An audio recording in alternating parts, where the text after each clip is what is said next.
bala liboso na koti masuwa o mama nanani naza kokende nzela ya mosala nzela ya bandundu bala liboso mama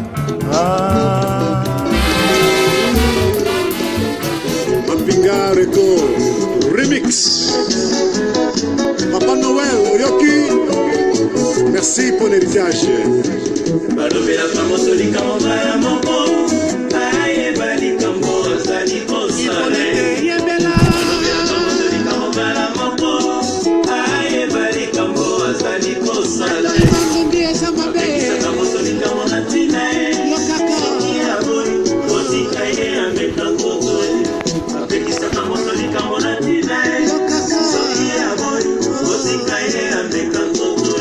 Gino, éveil patriotique. Conseil gratuit. Comme on dit, mon pano héros. Que vous faites mon boca, ma femme les pieds. Yébela. Le saco na bino nyonso, merci. Pendant que vous allez kokota, toyo kamo mundole, merci na Mapinga Record. Merci na Mama Banjo. Diakou Dianzenza. Mama Sylviane Ngampo,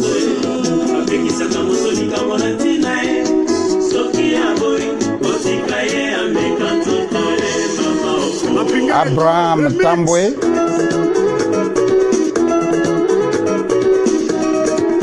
message d'éveil patriotique avec Mapinga Record.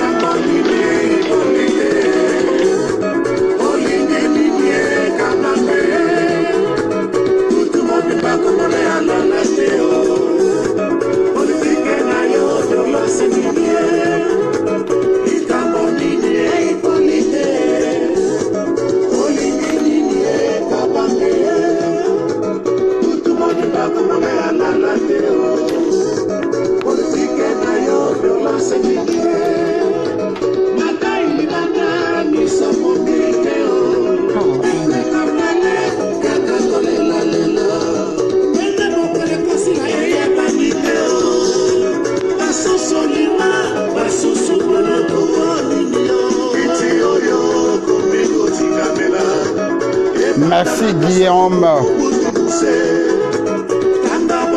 Kamanda Marcelo, Mama Banjo, Papi Brinzo Ilanga pour la société civile des États-Unis d'Amérique.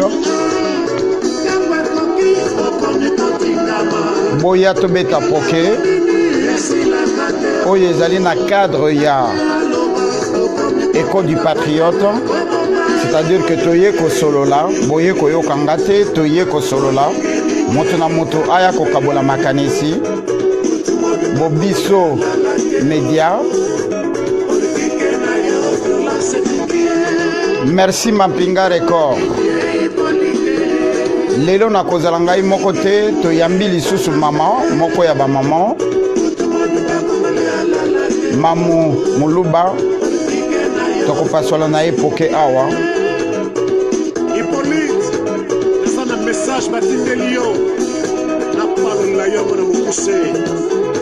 Sandana Yake Utepaya Bakatia. Sandana Yake Utepaya Bakumba. Maximum volume.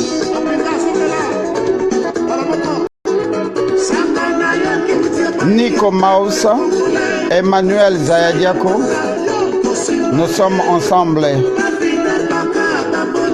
Les lobos mekakotika langa temps na sala introduction calmement. Oyo nyosa kolinga ko participer micro ko disponible après que tu yambi batu oyo toko yamba lelo. Nde na sima na kopesa bina maloba. Merci Jimmy Adjanga, merci vraiment pour la musique. Katela biso mo musique to banda ko solo la pourtant ezali penda mingi te.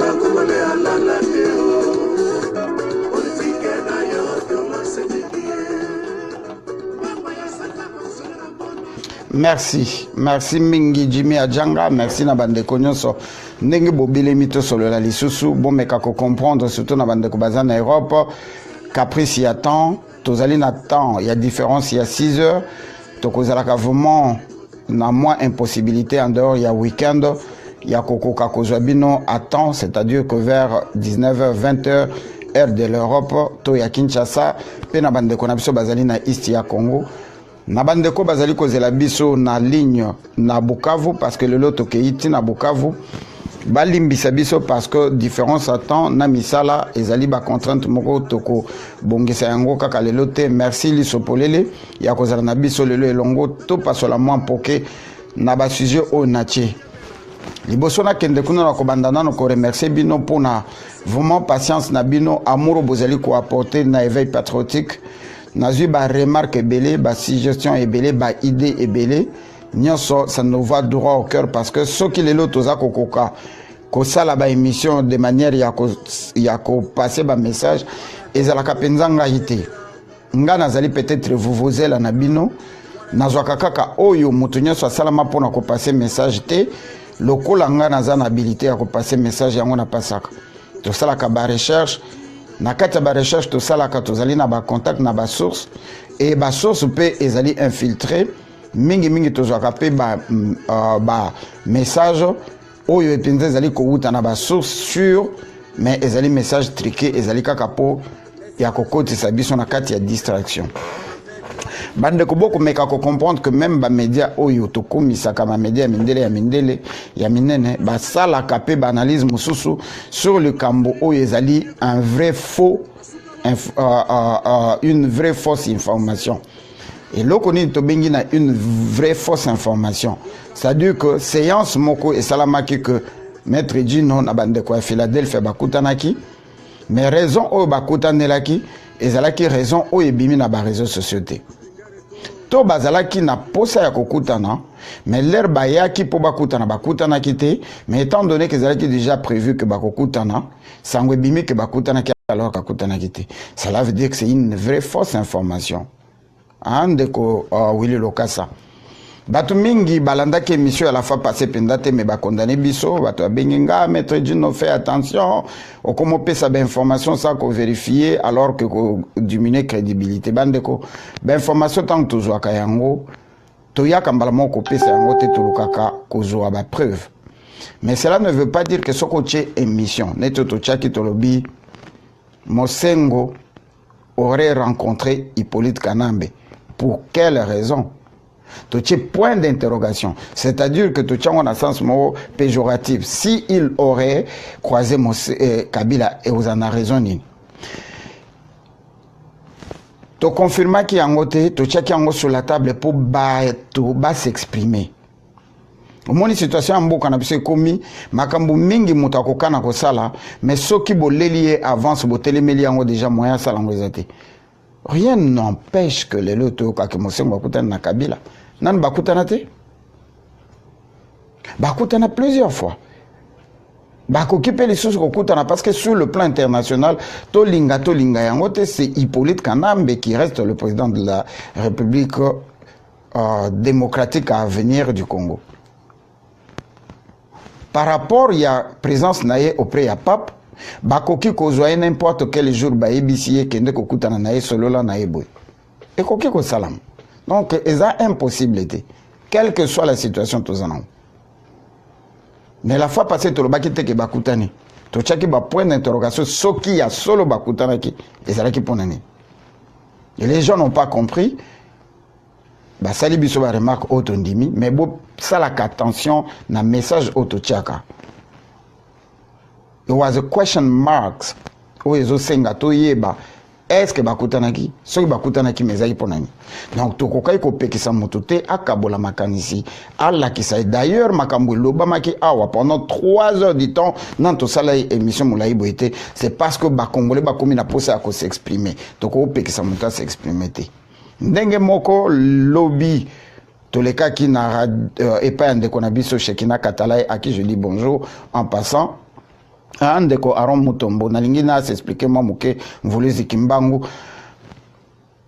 na émission wana Shekina Salaki azali komito na soki réellement Moïse Katumbi akutanaki na Hippolyte Kanambe biso to yaki confirmer ngote eloko tolobaki nini soki bakutanaki te, cela importe peu parce que bango nyonso mibale baza patron moko. Non bakutana te baza ko biso na kati ya distraction oyo kobuta eloko te parce que Moïse Katumbi n'est pas eligible to be a Congolese president. Donc na ba domaine nyonso même constitutionnellement Moïse Katumbi ne pas comment c'est quoi le terme, ne peut pas devenir président à Congo. Azo remplir à ta condition mon côté à mon avis. Alors ton côté qu'à la peine à ignorance te ya kondima ka bapaya pour te ndimi bango kaka. Alors que son frère a dit que ça l'émission ce qui n'a jeune Afrique ou na TV5 azo reconnaître que baza papa moko mais baza maman moko te que maman Moïse aza zambienne. Ngam na lobi yango te katebe ka to mutaloba kian. Voilà. Donc, on confirme que bakutana na Hippolyte Kanambe, quelles que soient les photos qu'on a montrées, tout y a qui ça l'analyse que ce qui bakutana qui c'est bon, ce qui bakutana qui te pour na biso ba congolais ba distraction, na Hippolyte Kanambe, na Moïse Katumbi, ce sont les oiseaux de même plumage, différents ces athées pour na biso. Ande kodea obenga biso, opesa biso sango, surtout ba nouvelle yande konabiso. Oyo, bazali ko sambisa ye na mbeto hôpital, ça ne peut se réaliser qu'au Congo. Merci mingi. Elingi koloba ke ba remarque, ba suggestion, ba idée na bino ezali toujours le bienvenu. Lisusu mama Lydia, merci mingi pour na ba remarque. Batu balingi tozongela système ya kala chaque mercredi. Toko bando ya ndenge to lelo na Écho du Patriote, to fongoli miko mututu aya ko participer. Mais chaque vendredi, na kozongela kozalanga moko et pas na bandosa la éveil patriotique, c'est-à-dire qu'on a yé koye bisabino to kolobela bino par rapport à sujet moko du début à la fin na kozala kanga moko et dimanche tozongeli sur na Écho du Patriote pour toper ça motonyo so makanisi. Lelo tolingi to continuer kolobela likambo ya bangombe. Et na kati ya likambo bangombe toko leka na East ya Congo et pas toko kende ko zwandeko oyo akobetela biso mwa lisolo muke na makambo etali mapinga oyo tozali ko remarquer lelo Hippolyte Kanambe comme masala ka d'habitude parc ya Virunga oyo ezalaka ya ba Congolais lelo ezongi lisusu ya ba Rwandais bazali kokota ba beti masasi ba soda na biso basengi bango bo riposte te tozana cesser le feu entre temps ba Rwandais bazo continuer ko totola bango masasi et ba yebite que un ordre mal donné ne se respecte pas, ne s'applique pas, on ne peut pas obéir. Bango pe bakangi maboko mama Marie Yvette bazali kozela entre temps bazako totola bango masasi. Tokolo bela likambu ya bandundu oto moni bande kona biso ba Honda kwako bande kona biso ba yaka merci mingi penza bango basaka na kate ba yoki message ya diaspora ba komi ko bengara bato bangombe. Mais est-ce qu'il faut suka kana ko bengara bango boboyi ba kota na village mais ba kota na village te c'est bien bon mais ba keyo wapi ba keyi kaka na bazamba na bino bakolia manyoko bakolia ba pondu bako bebisa bilanga muto ako dédommager bino azate. Et qu'est-ce qui a fait que Kinke Mulumba, comme par hasard, a se retrouvé place bande konabiso na bande bazo benga na bangombe. Nenge tolbaka, le Congolais aza komi bomaye moko. Il y a de quoi se poser la question de savoir est-ce que Kinke Mulumba zala Congolais. Parce que ba Rwandais ba kota e bele na période bisengimana. Parce que moto yo azali koya ko défendre bangombe bakende côté ka bon nakota na modindo te parce que là nakomo kokota na modindo ba accident oyo ezali ko landa Hippolyte Kanambe ezali sort oyo basango babwakela kiye balobi toke nango na dimension mystique to ezali banganga na biso bandoki na biso ba sorcier na biso na pression auto zali ko tia bango pe balamuki balobi ako continuer komona yango ti mukolo ako retirer bandeko na ye ya ba tuti Rwandais na kati ba territoire na biso mais bozo sala manœuvre accident weli akaka bato mususu ye moka zotikala bon tokolobela pe bakoko na biso na banganga na biso voilà likambo toko traiter awa na biso na bino elongo bozala na patience oyo bakolinga kozwa maloba bakozwa maloba mais tokoki mana numbango kozwa mamumuluba mamumuluba epai yo ozali na nti olandi biso na bokebi bonso message na yo otindelaki biso toyokaki yango penza ezalaki esengo na biso ya koyamba yo toyoka nanu oyo yo obombi pona peuple congolais natina oyo tikali kotala makambo oyo tokolobela awa toyamba mamuluba na nsima na ye tokokende na mikili ya poto epai tokozwa ndeko na biso mabonda mais avant tozwa mabonda tokokende na East ya Congo na Bukavu epai tokozwa ndeko oyo azali na kati ya mapinga ameka koyebisa biso atmosphère nini ezali na East ya Congo. Je pense que par respect le quoi toyambaki mama mamumuluba malobe epai na yo. Bonjour bandeko nangai ezanga lisusu avant de continuer je vais to acknowledge Gino Will avec Éveil Patriotique. Merci pour l'opportunité and merci aussi pour la causerie. We entertained une très bonne causerie productive na situation ezali kolekana na Congo as always. Thank you. Bandeko nangai, d'abord mes félicitations na bakwetu bakubandundu. Nde boyetolingi, le bakishi de Kasai, le bakishi na Kivu, na Ozaïr, na Équateur. Bolandi exemple, Kabila sakana ake konyatesika banyatakate. Asala ba komedine kuna na Kivu, asali ba komedine na Kasai, makei na bandundu. Accident peu kokumukolandaye. Félicitations na bakishi ya kubandundu. Le bandoki na biso ya Congo, parce que mondo qui ezali muto aza na habilité supernaturelle. Bozu ki bundoki na bino boke ko kabakabango na babinzambinzambi ya buzoba ya lokuta, monguna zokote la bino na mabele e no bakishi du baluba. Pona nini bokokaki kobete la Kabila na batuti kansondateur parce que vous êtes allé au lit avec le diable. Njinga kula vérité lelo bakot bakuba luba le bakish votre kansonda ke wapi mututi ya mutu bwelela kukasai mushebe ya bana betu mu viole bana betu babakaji Katona na sheba mona kansonda to na shemo fela to baluba. Mais je sais que quand sonda marche, quand la victime est réellement na injustice, on ne peut pas aller au lit avec le diable et faire le kansonda, ça ne marche pas.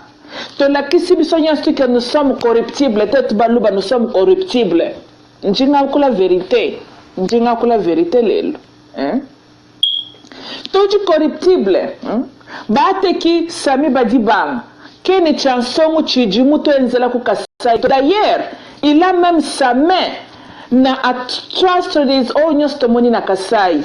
Kanku soki pe kanku. Batena jina jeba na kati ya misère salam na Kasai. Oh, qui est présent ici là, comment il s'appelle? Chibal. Mais c'est Chibal. Yopo lati molimo kimewe naturel kuinanshe mwamba chintuto. Félicitations au Bakishi du Bandundu. C'est ça l'exemple que tous les chefs coutumiers, tous les sorciers du Congo doivent suivre. Un étranger sur notre sol, même dans le monde des esprits, nous avons droit à colocailler. Et puis, bon continuer bombalo ngako tunalingi bobeli sakabila na liboma ekota penza na histoire que Congo pour la première fois ezoki président abela ki liboma pendant qu'il était président. Donc l'accident si boko sali sayeko akende ko panza crâne ne lokolo ya lobaki ke balle na sa crâne bo panza siko crâne na ndenda na ba voiture na ewana comme ça soka ko bika bimana penza komi je m'appelle Kabila donc mungongo kutebimakate ndelo ko tolingi yango wana. Ok, bandeko nanga, je suis très contente et merci na bandeko na biso na Est o bozali ko bunda ba maimai ba yokotumba. Félicitations, esprit patriotique yangoyo, esprit ya nationalisme yangoyo, mabele d'abord, congolais d'abord. Tribu vient après. Clanisme, tolingaka kutu clanisme te. Tribu ekoya après parce que chacun de nous tozali ko uta na tribu moko quelconque. Mais nous tozali bana ya Congo, Congolais d'abord. Ma belle ya Congo d'abord. Toute autre chose vient en deuxième, troisième position. Hein?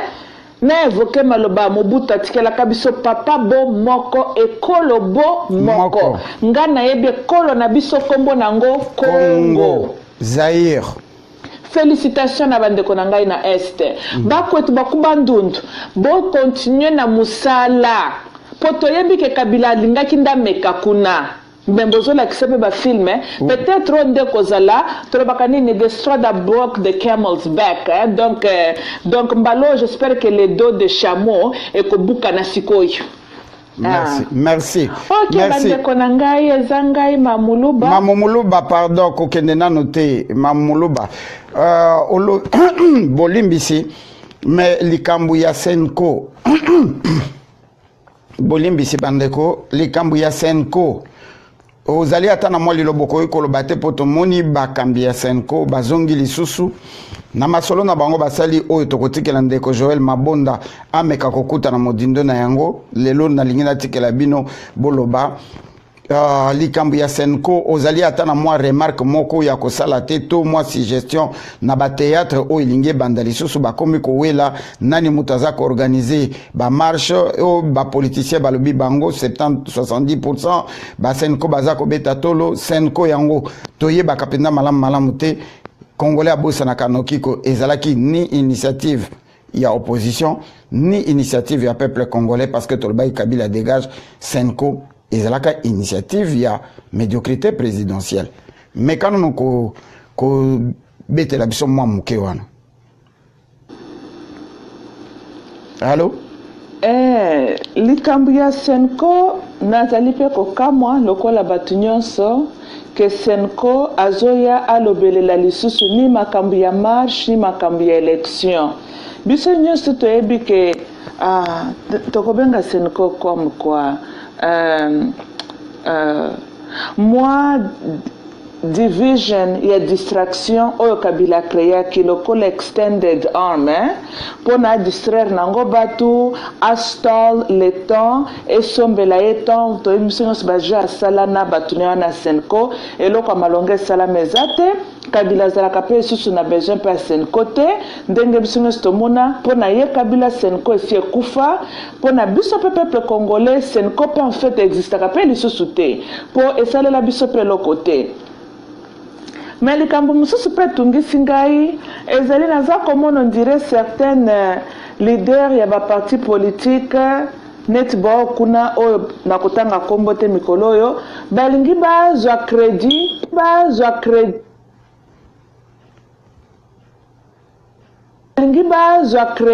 pour na marche ya population ndenge peuple bazobima boko osala bongo te UDPS, même toutes les partis politiques en fait, kaka UDPS te. Bo politiser, bo sakana na peuple congolais ndengwana te. Bino bozwa ki le devant a. Bo ele ki bisonin, former la ville morte. Bo été. J'ordonne la ville morte, amenez-moi M. Kabila Legote, bo melepso Kabila te, bolongole na ki bo konzite, peuple ba pesa kabino chance, na bénédiction. Bo sala elokote, hein? Boye la biso ka former la ville morte. Finalement, ba homme religieux finalement bazui révélation batelema tomoni papa na biso monsengo tomoni papa na biso ekofo bazion samba telema ba risque ba vie na bango me ba ko telema na côté na quand ya peuple pour la justice pour le peuple congolais bino bolingi boya lisusu lokola bandoki ya ba 23h boluka boya ko récupérer mouvement en tout cas bandeko nanga peuple congolais bato ba sakana na biso jusqu'à ce point pas du tout. Le pouvoir appartient au peuple kaka ndenge na lobaka. Congolais nyonso na ba sorcier na minute toza pe na besoin ya don ya ba sorcier po ndenge na bandundu bazo sala toza na besoin ba sorcier mikolo yo. Donc tout Congolais mukolo mwana mutu nyonso sika ozali. Soko ko sala ba audio lokola biso sala. Soki poko telema oyo pa azape na mwa mulangi na pétrole bamba. Soki ko zwata ruberwa okobima martyr na biso.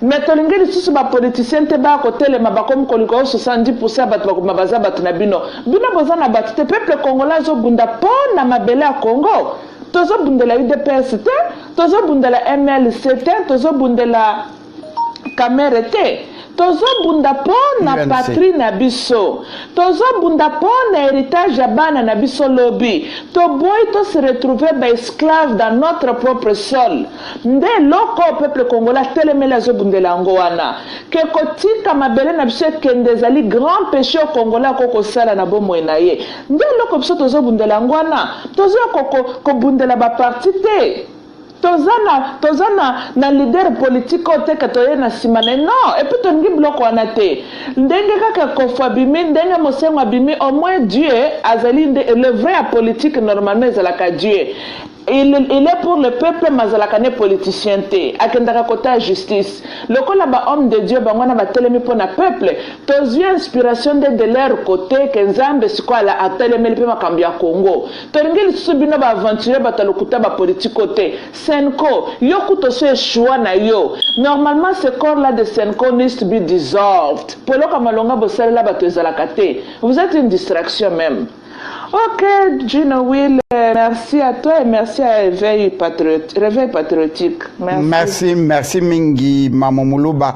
Merci pende ya kozala na biso lelo tangu nyonso zali na message okoya ko passer message na yo ndenge bande kondenge tolobaka Mamomuluba aye ko passer boyoki na 4e malobate na tiki a s'exprimer aye ko loba oyo ya zalaki nango. Biso tozali ko éveiller ba conscience moto nyonso akoloba positivement sur situation ya Congo atanga kombo ya moto sa ko engager ye eloko toboya ka mafinga boyoki afingi moto te elle n'a fait que des analyses ndenge tolobaka oyo azana mato ya koyoka ayoka ndeko Joël Mabonda sala biso signe liboso to pesa yo maloba mama Chouchou Banjo tokokima na mbangu na east ya Congo epai wapi ndeko na biso azali kozela na nzela ya singa to meka kozwa ndeko Weza John oyo azali colonel major tokoyeba soki azali colonel major ya nini na wapi to kamata ye nanu.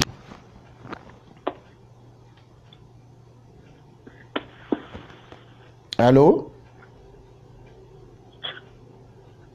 Yes, allô.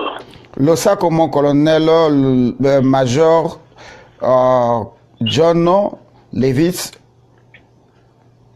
est-ce que vous allez koyoka biso malamu? Yeah, ici c'est le général Oueza John Lewis, président du Front Patriotique Congolais FPC, qui est une plateforme d'action politico-militaire et diplomatique qui est en train d'accompagner la révolution populaire congolaise à l'est du pays au but de mettre en cause ce régime sanguinaire inconstitutionnel de M. Joseph Kanambe, qui continue à piétiner l'article 64 de la Constitution congolaise et faire de la RDC d'un état de droit. Merci beaucoup. Auriez-vous la possibilité de parler en Fangala, en Lingala et en français? Sinon, vous ne maîtrisez pas très bien le Lingala. Le français peut être mieux plus que le Lingala. Mais vous pouvez aussi passer un message en Swahili? Bien sûr que oui.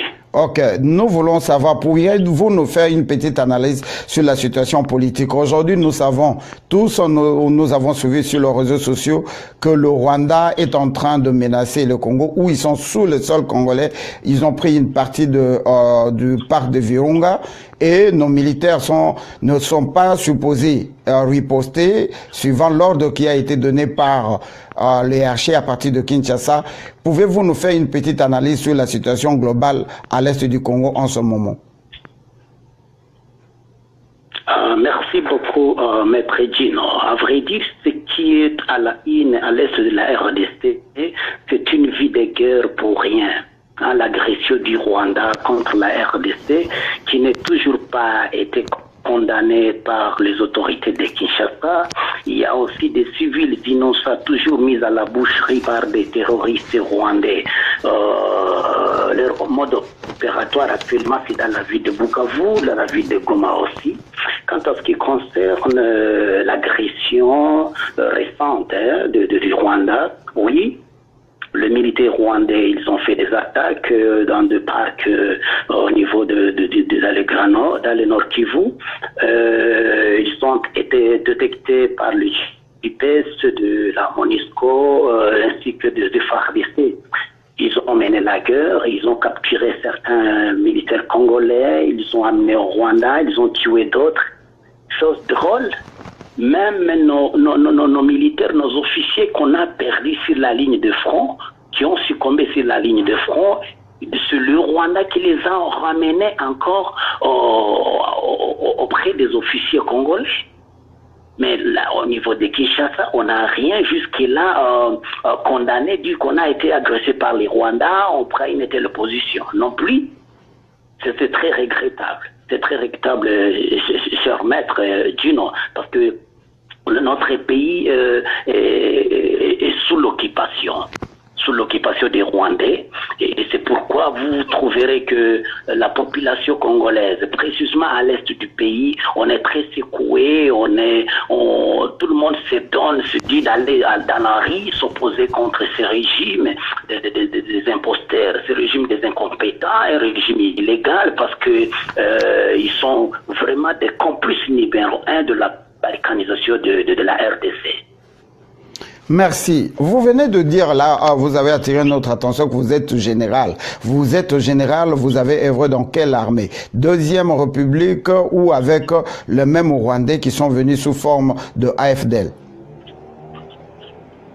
Moi, je suis de l'AFDL, Fikadogo. Okay. Et après, on s'était révolté contre le régime. On est entré dans la forêt. Je suis dans la forêt, c'est depuis 2008, lors de Amanileo, la période de Kimia 1, Kimia 2.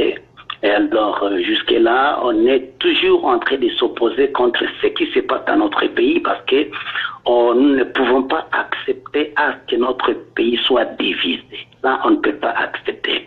Pourquoi on s'est opposé contre le régime? Parce qu'il y a eu l'infiltration qui continue jusqu'à présent. L'infiltration de militaires rwandais qui sont actuellement des officiers généraux et officiers supérieurs dans l'armée, que vous dites des FARDC, Force armée de la République démocratique du Congo. Mais nous disons ça, c'est la force armée rwandaise qui est déployée au Congo. Et c'est cette force qui continue toujours à donner des injonctions aux Congolais. Ils s'infiltrent toujours chaque jour comme ils veulent. Ils sont en train d'entretuer notre population comme ils veulent. Et Kabila, tu les soutiens fortement. Sans oublier qu'il y a des forces négatives qui sont satellites du Rwanda en RDC, qui se disent de Maïmaï. Mais ils sont soutenus par les Rwandais à travers le M23. Et là, ils commettent des atrocités chaque jour. Ils commettent des atrocités chaque jour. À quelle période, en quelle année avez-vous pris conscience que notre pays, la rébellion que vous avez faite qui s'est métamorphosée en occupation, en quelle période avez-vous pris conscience de cela pour vous retirer de ces escadrons de la mort? En commençant par l'année 2010. Nous avons mené des opérations sanglantes à travers le front, l'Alliance du peuple pour un Congo libre et souverain de l'APCLS, là où j'étais le vice-président et j'étais le commandant second chargé des opérations. Et après, on nous sommes dit, nous ne pouvons pas seuls libérer la RDC, il faut qu'on fasse une coalition. C'est ainsi qu'actuellement, nous sommes une coalition de 14 mouvements politico-militaires locaux à l'est du pays, ayant un seul objectif. L'objectif est de mettre fin à ces massacres, à ces génocides en cours, aux agressions du Rwanda, et mettre fin à ce régime inconstitutionnel. Aider nos politiciens à pouvoir installer un gouvernement de transition cette année 2018 qui pourra nous amener aux élections présidentielles. On fait que notre pays nous puissions aussi redorer l'image de la RDC, que la RDC puisse aussi être un état de droit comme tant d'autres pays du monde. Vous êtes parti de 1997 quand l'AFDL est rentré en République démocratique du Zaïre pour devenir Congo. Vous êtes resté 13 ans jusqu'en 2010 pour que vous puissiez vous rendre compte que la libération que vous avez, vous, amenée avec Mouzé était une occupation et vous vous êtes retiré. Depuis là, nous avons vu le Rwandais en train de rafler nos terres, en train de récupérer nos terres, jusqu'à ce que Azarias Rouberois a créé de villages sur le sol congolais et vous dites que vous êtes une coalition qui vous bat et vous vous battez sur le terrain. Comment pouvez-vous être en train de vous battre sur le même terrain que le Rwanda est en train de gagner le terrain jusqu'à créer des villages et on n'a jamais entendu même un chien rwandais abattu et que c'est toujours les Congolais qui se font massacrer et couper la tête. Vous êtes sûr que vous êtes en train de vous battre pour le Congolais? Oui, exactement. Le problème, c'est quoi, messieurs les journalistes? Le problème, c'est que nous étions infiltrés et nous sommes toujours infiltrés. Même dans des forêts, là où il y a des mouvements politico-militaires, il y a toujours ces groupes-là qui sont des envoyés spéciaux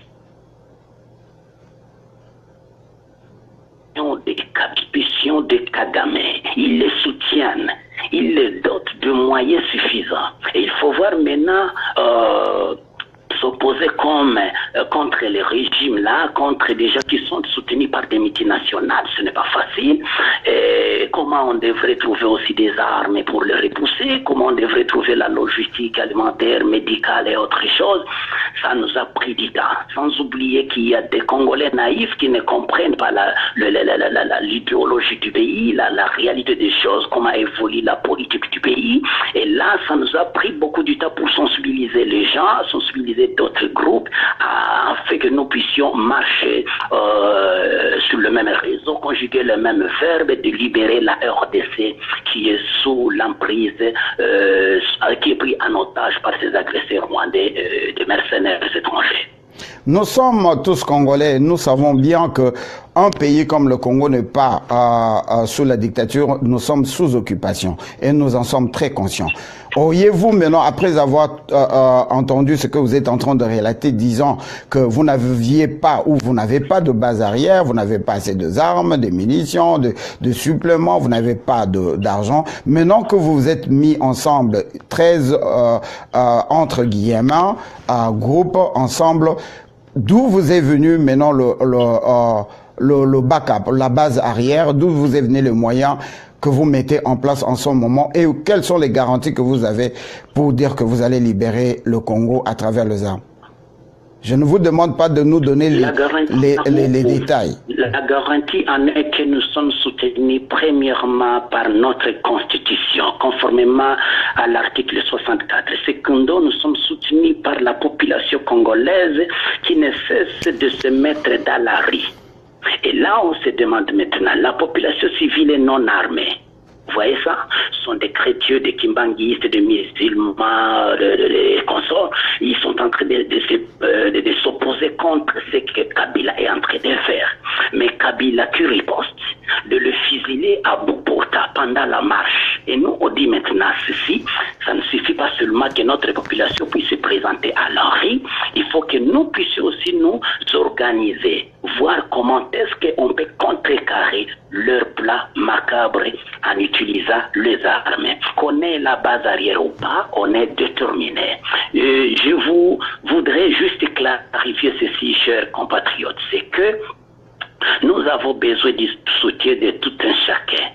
Tout Congolais de loin et de près, d'être derrière le FPC, parce que le Front Patriotique Congolais, en union avec toutes les autres forces locales, nous sommes déterminés. Nous sommes déterminés avant qu'il ne soit tard.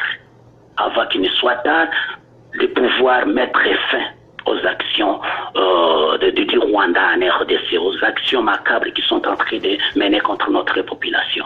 Vous allez mettre fin, je ne vous prends pas la parole. Ce n'est pas facile de vous clarifier ici, monsieur le journaliste, quelle date on va le faire, mais nous sommes sûrs et certains que dans peu de jours, il y a ce que nous allons faire et ça sera remarquable aux yeux de tous. Je ne veux pas ici faire un débat contradictoire, mais je me pose des questions parce que les gens sont en train de nous écrire. Sentez-vous très à l'aise parce qu'on doit parler, on doit vous faire parler. Vous venez de dire que vous ne faites que appuyer ou vous faites accepter, vous voulez faire accepter la Constitution. Vous n'êtes pas conscient que la Constitution de la République, soi-disant démocratique du Congo, a été bafouée depuis tout le temps et aujourd'hui, le pays même n'a pas de constitution parce que c'est le pays est dirigé maintenant selon un accord qui est en train de faire traîner le pas à Hippolyte Kanambe de rester au pouvoir à travers cet accord. Et vous dites encore que vous avez commencé le combat contre le système depuis 2010 et on est en 2017. Nous sommes partis de peut-être 2 millions de morts en 2010. Aujourd'hui, nous parlons de 12 millions de morts. Qu'avez-vous fait, ne serait-ce qu'un village que vous avez déjà repris aux mains de Rwandais ou dans le système où vous êtes avec ces gens-là, vous les connaissez, vous habitez avec eux, mais on n'attend rien. Même,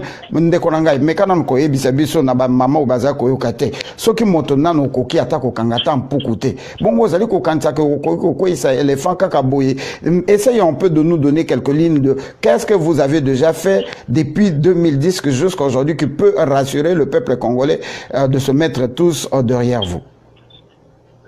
Vous avez raison de le dire parce qu'il y a une grande distance qui nous sépare de la RDC et de la diaspora, mais aussi les réseaux sociaux nous aident aussi à connaître ce qui se déroule sur le terrain. Personne n'ignore de tout ce que les forces Maïmaï font dans notre pays. Si aujourd'hui nous sommes encore en train de respirer dans notre pays, si aujourd'hui la balkanisation n'est pas encore concrétisée, c'est à cause de la résistance des mouvements politico-militaires locaux qui opèrent activement jour et nuit contre ces agresseurs rwandais. C'est vrai. Nous vous donnez la liste, vous donnez peut-être l'effectif des éléments déjà neutralisés sur le terrain. Ce n'est que le Rwanda qui peut justifier combien de bataillons, combien de brigades déjà envoyées au Congo et combien des éléments sont rentrés au Rwanda. Donnez les rapports. Vous voyez ça? Merci. Le gouvernement congolais, les forces armées de la République, ils ont abandonné leur devoir. La MONUSCO qui était sous-entendue, qui était venue juste aider, protéger la population et leurs biens, elle a dévié sa mission complètement. Et là, on s'est dit, allons-nous croiser les bras? Les opposants politiques, Kabila leur a rendu en bourrique, car ils ne cessent de les corrompre. C'était le seul espoir de la population. Maintenant, il n'y a pas longtemps que la CENCO a aussi pris relève. Et on a bénéficié de l'accord global inclusif de la CENCO. L'accord laquelle que nous ne sommes pas d'accord avec, nous, le FPC.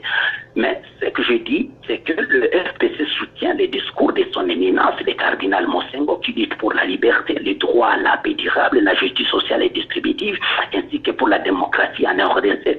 Mais ce que nous pouvons souligner est que nous ne partageons pas vraiment le même avis avec ceux qui continuent à demander le respect de l'accord global inclusif de la Sainte-Sylvestre. C'est pourquoi? Parce que leur échéance a été expirée le 31 décembre 2017.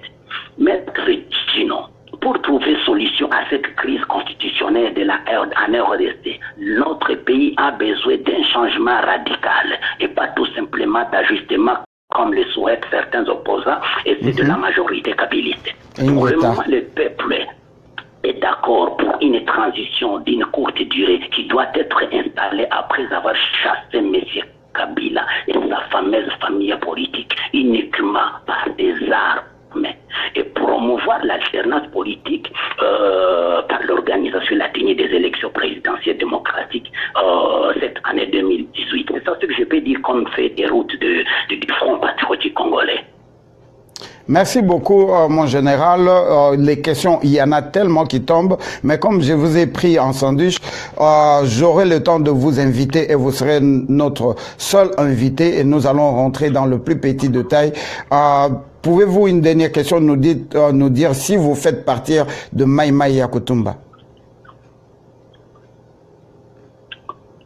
Oui, c'est moi qui peux vous remercier, messieurs les journalistes. Et aussi, quant à ce qui concerne le Mai Mai Yakutumba, il fait partie de Congolais qui se révoltent contre l'occupation rwandaise. Il fait partie de Mai Mai, de Congolais qui milite pour le respect de la constitution congolaise. Nous sommes ensemble, nous partageons les mêmes idéologies, nous partageons le même stratégie d'action.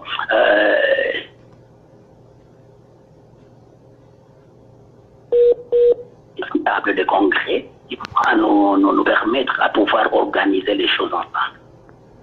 Merci, chers compatriotes, mesdames, messieurs. Je suis en train de voir comment vous écrivez. Il y en a tellement de questions qui rentrent. Je ne suis même pas à mesure de tout lire parce que ça passe, ça défile, hein? Ça passe trop rapidement.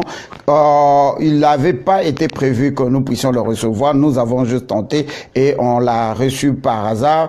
Par rapport à notre émission, nous ne pouvons pas le garder le plus longtemps possible. Je sais que vous êtes surexcités de lui poser des milliers de questions. Donc le temps viendra où il va revenir sur le plateau d'éveil patriotique. Lui seul à seul et on aura le temps de lui poser toutes les questions. Un dernier message, d'abord avant votre dernier message, pouvez-vous nous rappeler, vous faites partir de quelle unité, c'est quoi le groupe que vous avez dit tout à l'heure?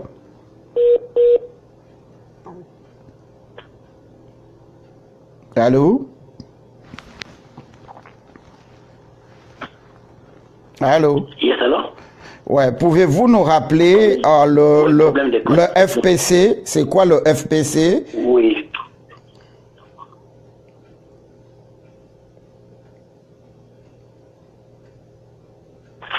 Vous sortez entrecoupé.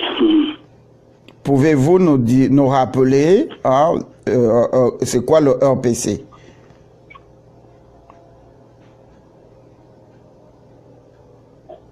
Oui, je disais que le FPC, c'est le Front Patriotique Congolais, qui est une plateforme d'action politico-militaire et diplomatique. Nous sommes une coalition de plus même de 14 mouvements politico-militaires, mais nous avons déjà 14 qui sont enregistrés. La semaine passée, il y a eu 5 autres mouvements qui se sont joints au FPC. Notre souci est de mettre fin au massacre, au génocide en cours à l'est du pays,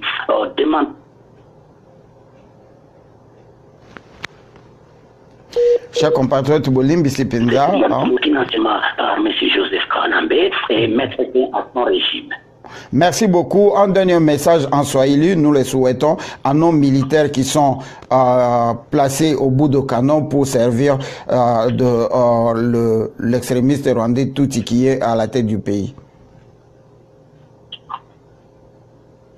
Shukran sana Maitre Gino Will kwa hii muda mzuri ambayo umenikabidhi. Mimi ni Kana Generali Weza John Lewis. Mimi ni kiongozi wa FPC, Front Patriotique Congolais, ambayo ni muungano wa movement za wapiganaji wote ambao wakongomani wanaogavibika kulingana na uongozi mbaya wa Joseph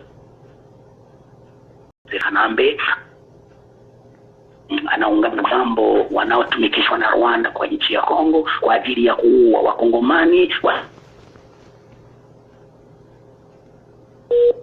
Comprenez qu'il est loin dans la forêt. Kwa Kongo na kwa kugawanya nchi yetu.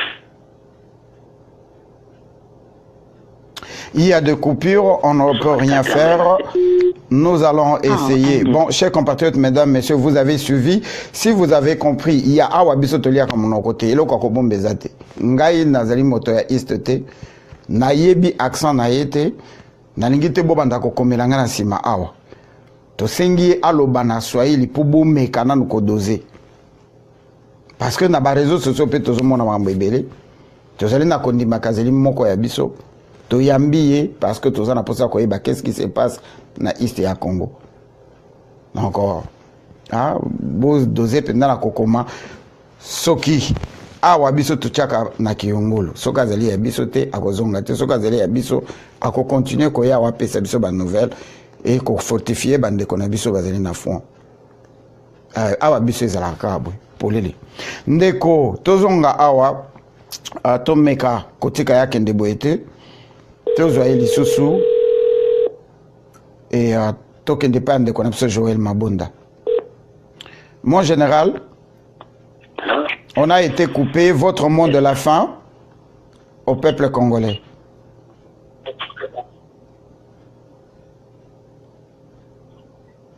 Alors vous dites? Votre mot de la fin au peuple congolais qui vous ont suivi ce soir à travers Veille Patriotique. Ah oui, juste vous remercier tout d'abord, monsieur Maître Gino, pour cette opportunité que vous m'avez accordée, vraiment de transmettre le message à notre peuple, de leur rassurer que le Front patriotique congolais est déterminé à mettre fin à cette crise constitutionnelle, et mettre fin à ce massacre génocide en cours. Nous sommes déterminés à mettre fin à ce régime illégal, que notre peuple puisse avoir confiance au FPC, soutenir le FPC, aussi. On n'attendra pas cette année 2018, par le soutien de tous, nous allons arriver à pouvoir organiser et tenir les élections présidentielles avec une nouvelle CENI issue d'une nouvelle transition après avoir libéré notre pays. Merci, monsieur le journaliste. Merci beaucoup, mon général. En tout cas, au nom de tout le peuple congolais qui vous ont suivi ce soir, en mon nom personnel, au nom de la Veille Patriotique, je vais m'adresser à vous en lingala parce que le lingala, c'est la langue dans l'armée congolaise, on parle qu'en lingala. Donc vous, étant qu'un général, vous aurez pu être en mesure de parler la langue communicationnelle de militaires au Congo. Vraiment tolandio na boke bibonso esengwezala ki akoyamba yo vraiment nakanisi mituna na biso elembisa yo te parce que biso toza kotuna mituna ezali ya peuple ba réponse ezala ki ya yo nako zonge pa na yo pona koloba ke yo ezali mapinga na mboka na biso tokomaki na po ya komituna soki tozalaka penza na mapinga soki tozali penza na mibali yo moko lobi yango ke infiltration et l'équipe penza makasi au point que na bino moko tokoma kokota bino ba doute. Mais loko biso tozali ko senga we yango peuple congolais akufi ebele bazali ko violer ba mama na biso kaka pembeni place bino bozali heureusement yo moko lobi que oyo bino bosalaka mingi ezaka médiatiser te ba rwandais ba yebi yango nous les souhaitons souci na biso ezali que coalition na bino ezala kaka lisusu te pona kocha peuple congolais bakoma ba poudre à canon mais plutôt pona koya ko libérer bango et si cela sera le cas. Nous vous souhaitons bien de bonnes choses et surtout bon courage pour que le peuple congolais finalement puisse trouver un moyen de vivre sa liberté et de nous tirer dans ces bourbiers où nous nous maintenons tel dans un puzzle. Ezalaki et Sengoya Koyambayo, merci Mingi. Merci Mingi, Maître Gino. Ingeta. Chers compatriotes, merci mingi na kanti bolandi biso na boke bibonso awa biso tobeta ko beboy makambo kolia munoko ezate peuple azako kufa batu babimaka kaka ba bataillon na ba bataillon lelo ba o babimi lobi ba o babimi lobi mai lobi John Chibangu lobi Christian Malanga lobi Kunda Papa Ngwanda bazali ko bima peuple azali ko kufa les chiens aboient la caravane passe biso tozali ko mona passi et ça nous fait très mal bande ko bozali ko continuer ko komelangai vraiment ezali moi passi en même temps natanga en même temps nazo répondre o yazalina ya kokabola akoka kobenga biso tokende ko zwande ko Joël Mabonda après de ko Joël Mabonda na ko fongola ligne de manière que bino nyonso o ya koka kobenga akoka kobenga na moi minute muke avant tokende ko chuter parce que lelo penza to kozala mulai mingi te.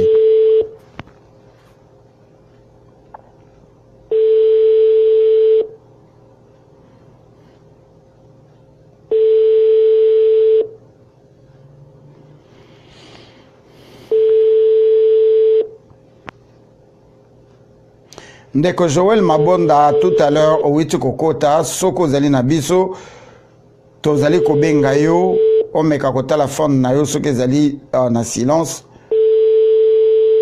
Au cas contraire okoka kobenga biso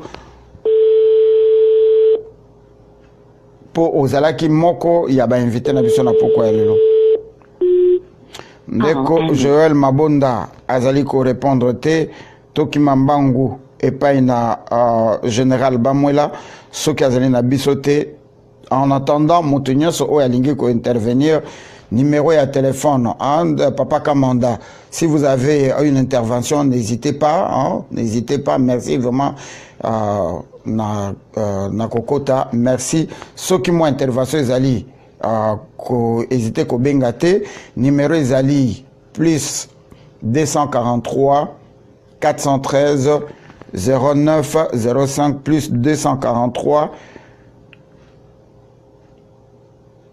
413 09 05 toki mambangu kozwa dosta na Kishasa toyo kana no ba nouvelle yakin e bongo tozonga na kati ya plateau et pa ndeko Joël Mabonda.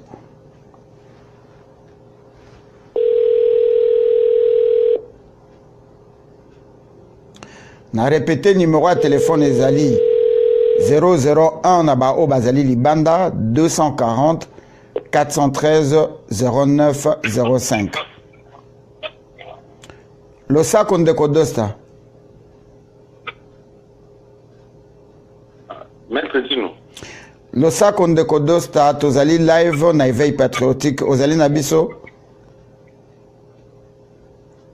Oui, le sac au Maître Dino. Merci Bolimbi Sinaebi que na Kishasa bokomi déjà tard. Vraiment, et c'est mon abiso ezali ya koyoka yo soki ozali na mwa ya kokabona na bana ya Congo basi ba message na mongongo na yo opesa kabiso ba nouvelle à partir ya terrain ba nouvelle penza oyo ezalaka fresh.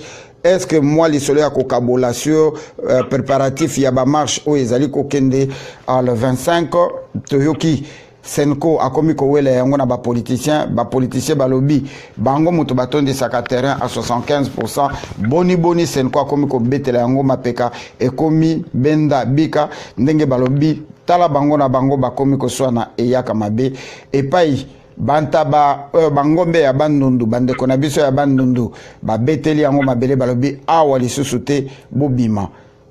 To moni kinke mulumba azali ko sala défense na yango na oyo nyonso yo yebi na moi minute muke okoki ko pesa biso mo analyse sur la situation na Congo ezali pena ndengeni. Oui, je dirais simplement que balaïki bazaki initiative oyo ba senga ki conseil pas ya mutute ezaki par souci par rapport à engagement bazo vis-à-vis na Nzambe, mais comment c'est possible un pasteur oyo azote ya bandiminaye bandimi ba opesa ba mabonza ba offrande ba opesa ba don ba dîme et autres pasteur ba laissa ba tel proviseur pas bandimi pasteur ba sombele mutuke pas bandimi pasteur ba sombele parcelle même ba futi la rependa plus loin cet hôpital qui n'est plus loin au monde a même église toute église des ali bandimi de ba sombanda ko mais c'est une affiche parcellaire ba tio comme pasteur je pasteur au kufa moi ce n'était moi ne ba hérité donc ça n'a pas de sens et puis parmi bandimi naé il y a tout le monde a 5% de pauvres. Ça n'a pas de sens. Mais si le baston batali, par le que non, juste tu as l'église, tu as l'hôpital, tu as l'école, tu as même l'auberge, tu as le centre terminé pour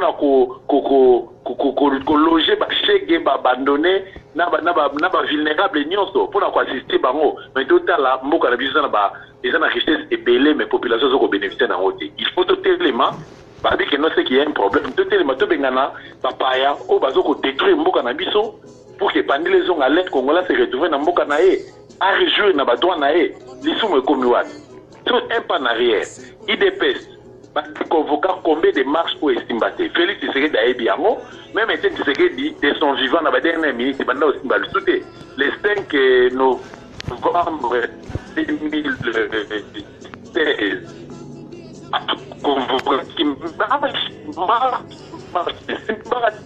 combien de fois tellement que non a gros la meeting dans stade de Marseille et Simbaté mais ceux qui passent en le na baba tout qui nous benga na moto na mode de population bimi siko yo jamais Kabundi yo Vita Kamere yo Martin Faulu les autres les mots contestés pas basango au ça la contre prendre basango est-ce que vous êtes malade est-ce que mutu est normal ce qui est ça ne va pas quelque part pas le comment on va mettre na bango va revoir mais tout d'abord ceux qui ont un problème ça fait très mal tout à la mboka oyo base du population en otage mboka oyo base du population oyo aza na niveau to aza abruti base en otage batia ba idéologie mabe ba parti politique na bango oyo eza même na ba fondement ya malamu te baza même na ba idéologie malamu te baza même na projet de société oyo ezali fondé te on est désolé ba catholique tout ka bango tout le monde a l'expérience d'abord le 31 décembre, tout le monde a l'expérience d'abord le 21 janvier. Toujours c'est là, la démarche au point de presse les 15 hours. Pas garantir, je sais que là, convoquer mon seigneur, on va coûter une basoli, à d'autres c'est plié que notre main est navire. Mon seigneur va le dire que non,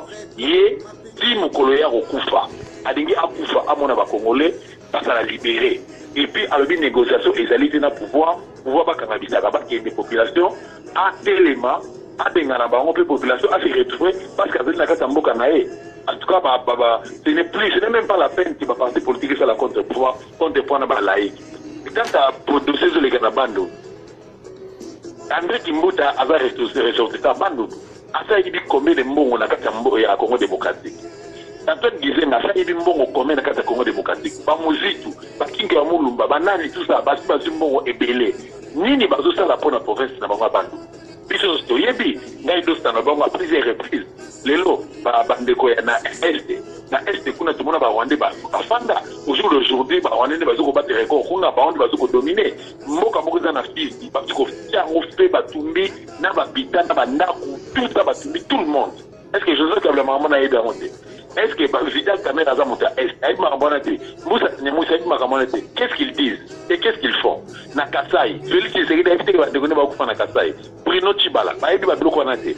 Emmanuel Chadari o le ba tukolo vice-premier ministre de l'Intérieur aïe makamana te que non kuna na bande ba bosha ba na les deux Kasai bazo bo ba ndeko na biso ke ba Rwandende ba komi ko dominer ba ke na Équateur ndenge ba José Makila ba jali te busa ba ko ba ministre Kabila ba komi ko sala Kabila jalelo est-ce que ba yebi te que kuna na Équateur ba Rwandais ba fan lelo ba komi na bando Werason aza leader ya opinion aza artiste et musicien et ressortissant à bando est-ce que ça est binzembo pour un problème de na Congo asa binzembo pour na mambo bangombe lelo ba Rwandais ba fan na bando tolo ba disuni tolo ba nini tout ça au bango bazo ko sala baza bango ba charlatan Kabila baza ba petit bitinda Joseph Kabila bazo lia mbongo na bango bazo vimisa ba buna mpe bazo ko ba exil na bango to yebi yango mais tozo kama okaka parce que au mona ou azo na zo beta musique population ake kuna omona meeting ya Félix Tshisekedi bata IDPS ba population ba distrait ba réserve ba kei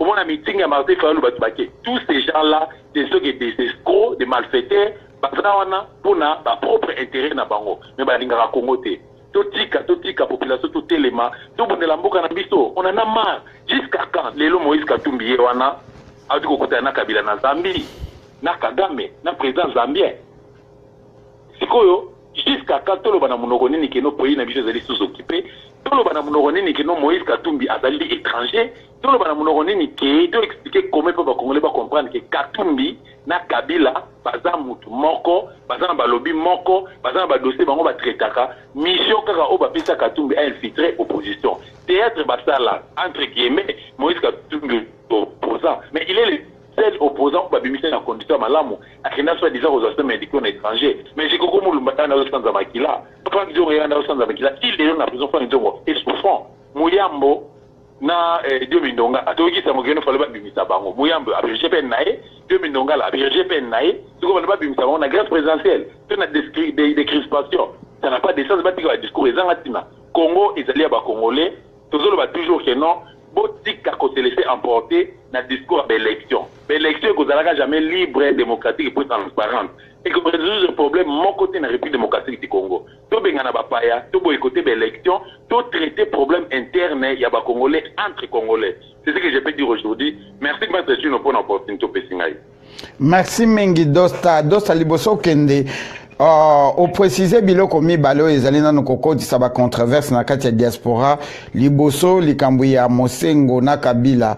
Est-ce que penda bakutanaki parce que na ba réseaux sociaux awa comme tozali na ba preuve te ezali opesi mbwambo alobite na sina tonda pesa na nyau yo ezali mopanzi sango ozali na kati ya Kinshasa vraiment eloko nino ko pesa biso précision ni ko pesa biso apparemment zo confirmer que bakutanaki et puis rencontre ya Kabila na Katumbi lisusu ezali na ba controverse ya makasi na ba soso yo ezali nango tu peux vraiment garantir que bakutanaki to ezali kaka ndenge tozo yo kana sango. Non, c'est-à-dire que Mosengo azali mosali ya Nzambe. Joseph Kabila azali ennemi na été. Ce n'est pas que nous sommes bakutani pour un problème quelconque. Il faut peut-être balier ça animaux ko befo bayoka na batla comploter pour na comment dire na des avantages ya peuple congolais et République démocratique du Congo. Kabila sali appelle à inviter Mosengo a accueilli poliment ancien président de la République à RDC a invité ngai à répondre à un rendez-vous mais ma proposition à Kabila et ça qui na répondre na comment dirais-je et Zaki malvenu et pas à cardinal Mosengo a évité en face. Parce que Kabila ebité que non atika ça va marche wana Kabila ebité que non ba fanda ba solo ba bani ba posta la mer et za la ndela ba marche et Mosengo a dit non une seule manière autotika dinango arme autotika dinango za ko mana balabala obo ma population nyonso et puis to benga na ona suka tout la ndenge eko suka c'était comme ça okuta na ba kutana ki mais et ça na ndenge ba dozo kanisala yango te Mosengo répondaki na invitation il y a Joseph Kabila et ça dit pour quelques minutes à parler de la nation quand tu as rencontré à Kabila na Katumbi, c'est une réalité. Tant le bail que Moïse Katumbi a été à partir de la Zambie, à travers la Zambie, pour avoir carte d'électeur naïe. Ayaki a Kotaki, DGM, ANER, police, FARDC, na frontière ya Kasumbalesa. Ba monaki Moïse Katumbi a Kotaki, ba cadre qui est aya carte d'électeur, na c'est pas bien qui Kabila eba ki yango. Et bon le so ba go na Zambie problème ezali. Facilitateur zaki président zambien. Et pourtant Wayaki qui Paul Kagame était sur place. Tout le balisou soni.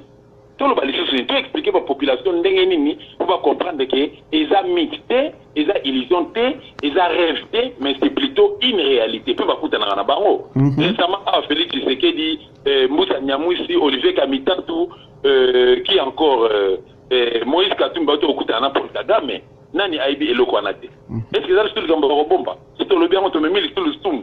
Mpoka na biso qui na côté kama Katumbi n'est pas congolais, Katumbi azali zambien juif, azana droit à diriger mboka oté. Alati ekoti to kazaka bakatange, ba congolais to lingi yango te to déshabiller, puis to bengana na mboka. Puis na grand frère na Maurice qui Katumbi ka tout ce temps. Awa tozo bengana Kabila, Katumbi akanga bisaka nae, aswa akende kotika la mboka na biso entre congolais, ba congolais to tika breve, moment yango to telema to sisa mambozo ko mboka na biso. Merci. Ils ont mixé, ils ont illusion, ils ont rêvé. C'est une réalité. Surtout rêver, tout le monde a Bangombe, et Golongwa, ou donc il y a est sur ma papa, c'est rêvé na ouest et na Bandundu, et comme on a pas Congo finalement, bah convaincre Kinshasa, tout le la vision de son maïna mis.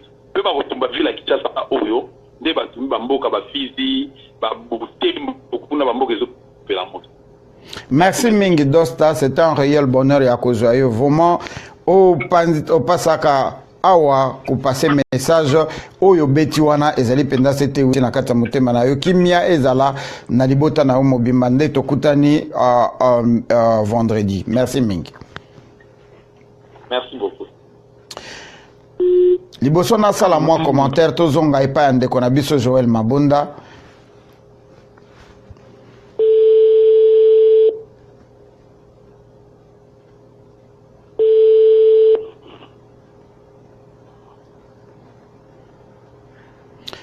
Le sac de Joël Mabonda. Oui, bonsoir, Ndeko Dino, oui. Merci mingi vraiment tolukio moi moke na mwinda lokwa to monio ezali sengo mingi chers compatriotes mesdames messieurs Ndeko Joël Mabonda akozala intervenant na biso ya suka parce que le lopinda tolingi to sala 3 heures du temps ndenge to sala ki la fois passé te to pesaka occasion na bandeko oyo bakolanda ngwa rediffusion bazana na moi time ebele ya koyoka makambo tokoloba ndenge na lobaki lelo to yambi bandeko bameka mutu ko pesa makanisi na ye ndenge bolandi awa tozwaki ndeko na biso na Bukavu tozwi mama muluba awa na États-Unis tozui ndeko dosa na Kinshasa nde toke na mikili ya poto epai tozui ndeko mabonda omoni na titre na biso olandi biso peut-être na bokebi bonso oyo ya yo maloba kokabola na peuple congolais na poko ya lelo ezali nini maloba epai na yo. Merci mingi ndeko Dino Will. Naza vraiment indigné un peu na situation que je traverse actuellement, surtout na cas oyo tokomi sikoyo Senko azo proposé que baluka ba experts nationaux na internationaux basangana ba travailler sur les machines à voter. Donc voilà, préoccupation na ngai liboso yango. Et loko ya mibale na ko intervenir moi moke susu par rapport ya ndeko ya tukoloba sikoyo na Congo kuna avec beaucoup d'intention na landi avec accent naie prononciation naie. Naningi na rêvé peuple congolais que je trouve que c'est une personnage, ce n'est pas une personne responsable dans la position à Zolobarana, c'est une personnage qui joue ce rôle-là pour communiquer, en fait, qu'on désorienter le peuple congolais, qu'on déconcentrer le peuple congolais. Donc, peuple congolais a espoir. Il y a tout le monde, un groupe rebelle, 10, 15 personnes. Tout le monde a passé la vidéo, roquette, et c'est isé, armes, déjà. Ils n'ont même pas de balles, ils n'ont pas de tennis, ils n'ont pas de communication. Ils n'ont pas de base arrière. Bafandika na est bakangi territoire bazoteka ba matière première na bango bazo s'enrichir malembe c'est-à-dire bazo retracer schéma ya musée tozalaka na bakoya pembeni mukolo mundela oya koluka muta olongola kabila bakobandaka na biso ape ba renforcer biso toke Kisasa donc bazo tambolaka na schizophrénie wana yango bazaka na province mutavali na mboka na tamulai depuis 2000 soki 8 alobi wana il ne peut pas parler comme ça donc accent na ezalaki un peu lucide c'est-à-dire qu'il y a quelque chose azotanga azo jouer personnage bref. Donc, Lusa Ngai, akosoutenaka mutute akouta na rebellion na Goma pour yakozwa pouvoir na Kisasa. Olingio boma Kanambe boma ki musée na bureau. Kende ko boma musée Kanambe na bureau na ye, lokwa ya sa pesife verbe te bala na mutu, oza tireur d'élite. Mata likolo, c'est là tanga koleka ya ba inauguration, obete masasi okei, alma tungula mekaki yango na libanga. E kondela ki na nzoto mais boma ki poza ki stratégie azaki yemoko mais bino boyi de ko beta manduki boyi ko beta ba armes silencieuses ba lance roquette boyi po ke musika na ete pour nani po balanda bino tan bino boyi ba boma ba villageois ba boma ba congolais après ekotaka embrouillement tozo bate banane baza banane non makambo wana tunde kwa lobi wana général wana yo kanga so kazola d'émission ke bala ya suka so ngana za ligne azonga raté pour na s'en charger na personnellement merci alors les caméras lo basusu ezali kamba ya bandeko ya Jean Senko j'espère que na ba explication ba tebele ba si ba perception to balanda monsieur pas Dino oui bon comprendre qui ba tebele ba les gars ba expliquer mais il y a des choses que nous devons vraiment kolanda la ngona à la lettre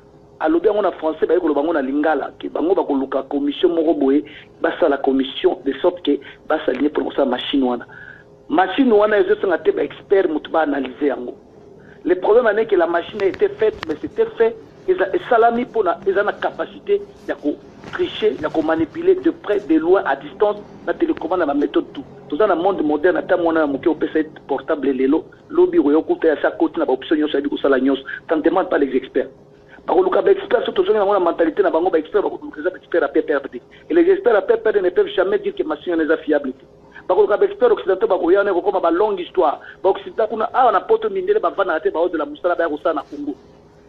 Les batumingi balinga koloba te musala zana mindele ba ko sala musala en Afrique mindele les experts occidentaux baza la charge belé na ba misala na bango ya poto pour nous expertiser mambo sérieux aux hommes la technologie moderne pour ba accéder na ba emploi pour na ba pays na mo la développer alors que l'on l'expert moko alonga aya ko décortiquer machine ya pamba ya ndengwana ça prendra combien de temps parce qu'il faut qu'à ta contrat musala nae il faut la disponibilité et puis il faut que des frais nae il peut venir là-bas peut-être à disponible kaka en novembre. Et tant que ça va être disponible, dans la démarche, c'est-à-dire que non, va faire du CC sous Kanambe. Comme d'habitude, comme d'habitude, c'est comme si le long Congo, les Cameroun, on comprendre. Toujours au Canada, parce que Namakambo va s'en va comme si on ne le dit pas la vérité en face. Si toujours passer par un message qui toujours est noté, or il risque, mais ça tout. Deuxième Kanamba va risquer pour susciter la Kaya Sango.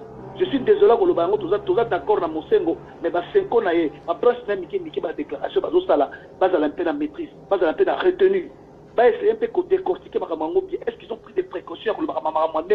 Ça va coûter combien? Ça va prendre combien de temps? Qu'est-ce que cela veut dire pour expertiser une machine qui est déjà fabriquée?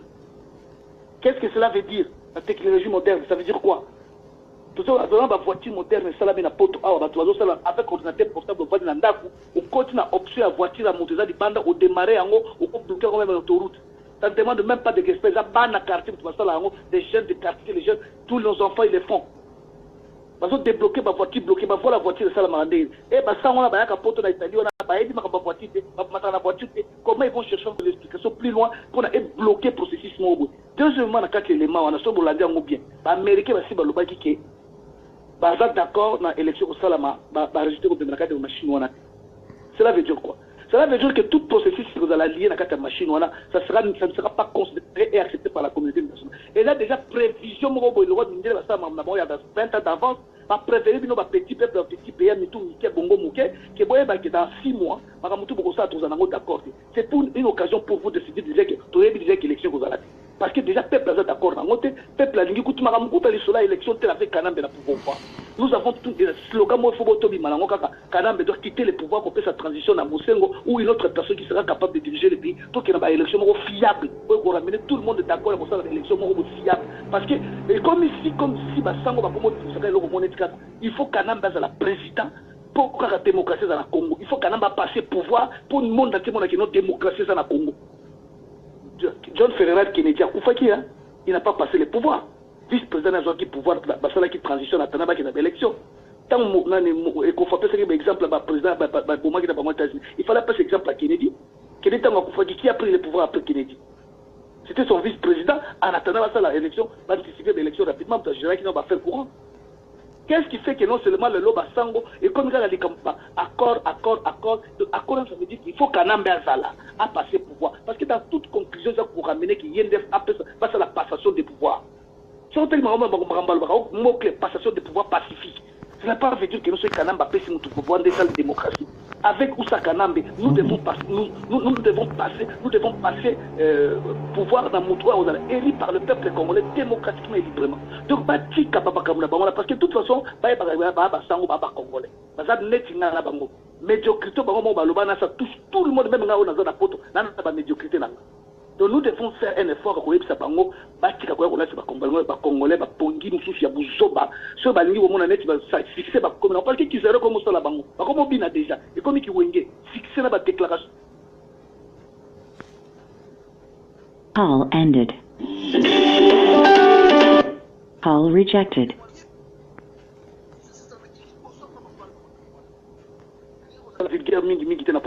Message nanga na yebiki balanga ndeko dino oui partout dans le monde entier basango ba yebi makambo toujours ba koyoka yango batika ba déclaration ba retirer ba déclaration na bangwana ya conformité ko luka expert ba ko sa expertise na bangwana ça c'est du passé de temps pour rien et ko senga ba processus ba consensus ba rencontre ba Congo expert c'est d'abord dis-moi expert c'est qui na Congo expert à quoi c'est quoi depuis quand Congolais moi ça découvrir matière première monde entier accepter yango c'est ça les experts. Matière première dit tout ça dans le Congo, au Congo là ça découvre yango à présenter tout ça dans Luruma moi on a su qui c'est sida asuka wat. Alors na ba matière première na biso mabele awa expert ni dans uniki ni na bino wana na ba doctorat boko mosala na ya fulu bosi bo bimisa ta matière première moko bo bimisa na communauté internationale ba examiner ba étudier ba valider ngo puis boko mi ko teka yango na ndenge na bino na Congo wana. Tout vous venez vous dépendre de blanc. Oh, comme matière première, oh, comme zélo, oh, comme maille, oh, comme GT, oh, comme c'est comme ça que vous faisiez.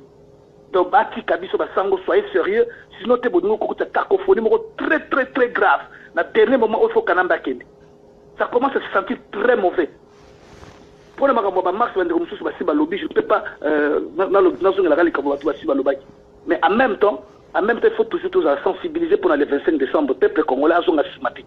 Peuple congolais tellement mais le vrai slogan ba vrai panneau ba lo ba makambo za clair ngana senga touchi ba congolais tant bazo bimawana bo bimana ba drapeau ba américain bo ba drapeau ba français so ezate bo lokanga na wezi bo commander na Chine parce que ba tuwana nde bazali ba commanditaire so bo sili smash ko mi bo so ba ambassade ba bo tumbi ba drapeau na bango tant que bango bazo protéger régime wana c'est ça qui fait que nos canaux bazo tikala parce que bango bazo vivre kana ba discours à Mindele ce n'est même pas des actes. Il suffit que les Français, les Anglais, les Américains non, de condamner, de suspendre la coopération aux États-Unis, de faire des sanctions, c'est tout. Ça ne demandera même pas à l'Américain au Longolaï. Donc nous devons faire aussi des méthodes Moroboy Yamakasi pour nous l'accès vraiment désarroi par rapport à la position des occidentaux. Merci. Donc voilà, nous continuons il na souki on a pour merci.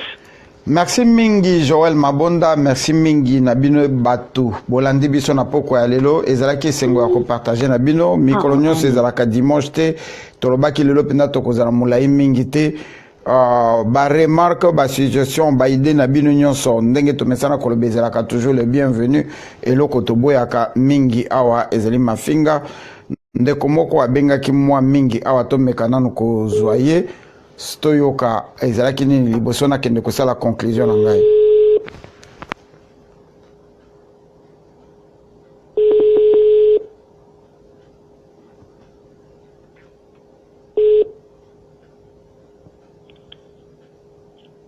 Allô?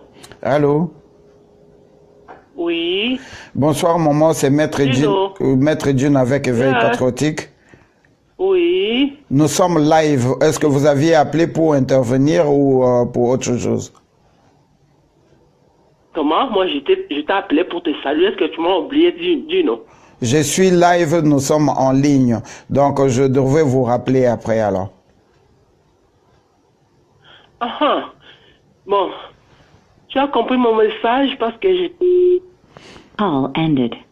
Bolimbi Sibandeko, merci. Incoming call. Yes, allô? Allô? Allô, bonjour maman Annie. Ah, bon. Oui, c'est maman Annie Papadino. Bonsoir. Bonsoir, merci maman. On a commencé avec une maman et voilà une maman qui va clôturer. Maman Olandi Bissona Bokebi, bonsoir. Na landi bino na sepeli ebele na sepeli mingi po na Dosta pour la journaliste Dosta ndenge ayeko éclairer biso na sujet par rencontre mibale wana po ya solo esali musu mingi na média nga moko na finga mipe ebele parce que na kaki poste moko par rapport à makambo wana mais bon esali bien Bolimbi c'est maman. Maman Ami, Zela Mouké, chers compatriotes, mesdames, messieurs, moni likam mama witi kolobawa na profiter na lobalika moko. Tangu terme oyo to expression oyo to adjectif oyo bimi ya médiocrité na sala ki émission na lobi to sala autocritique. Yeboso to bandana kolongola paille oyo ezana liso moninga to mitala. Vraiment avec tout le respect bandeko, musalo to salaka ezali sacrifice to ebaka que nous sommes des parents. Tangu yo zali kokota kokoma commentaire yeba ke soki yo moni yango yeba ke bandeko na yo bakomona yango na bana oyo buti soki ba mikolo bakomona yango ndeko moko alandaka biso akomina se alobi depuis tout le temps alandaka Maître Dino amonaka que c'est une personne intelligente et réfléchie mais azoka mwa buzoba oyo na émission oyo ndeko soki moto abeti libaku to mama ndenge alzali kolamba lekisi mungwa na biloko lingi kolobaka yebi kolamba te musalo to sala kezali na ba paramètres belé et ba information nyonso tolobaka ndenge na lobaki na bandeli nous recevons de vraies fausses informations, ça peut y être mais en grande partie ils en a bien information musuzo topé ça kezali yango mais bokoye ba yango te par rapport il y a place et salamelaki bazali na posa batu ba yango te et les mêmes contradictions tout le monde yango même na CNN ndenge zali kondongwana na président de la République na biso donc okende kofinga moto oyo yo moko olobi que otalaka ye et puis ofingi ye pour à commettre erreur to yo ozali mal informé. Ce qui s'avérait que ezali réalité. Nani akozala penda pour na ko utiliser la même expression te nani akozala zoba.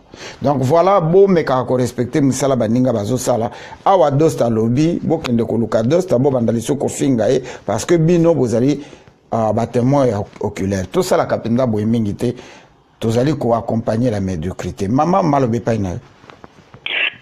Yami Balé, Nalgaki, en tout cas, Tata O, la générale, on a biso doute makasi, vraiment. na accent na ye ne bandeli na ndenga cheminer vraiment armée na biso toza batu balobaka lingala langage armé ndenge olobaki aka lingala mais tata na tie biso na mois d'août ebele bon ndenge olobi topesa biso opportunité azonga lisusu po to comprendre bien mais eza quand même na doute ebele bon tozopesa bénéfice du doute Yami Sato eza lobby na réaction qui est belé mais ça les cambo y a point de presse il y a 5 en tout cas les tozolo bakaka basango bazako kosa basango bali koloba likambo vérité te basango bakoti mbilinga oya lobby bois bimino mais langage na bango obiso tozako retenir oyo eza que ezo petso en porte-à-faux na position na bango eza motivation oyo eza na sima na bango oya koloba que bango bazako bima pona ko réclamer kaka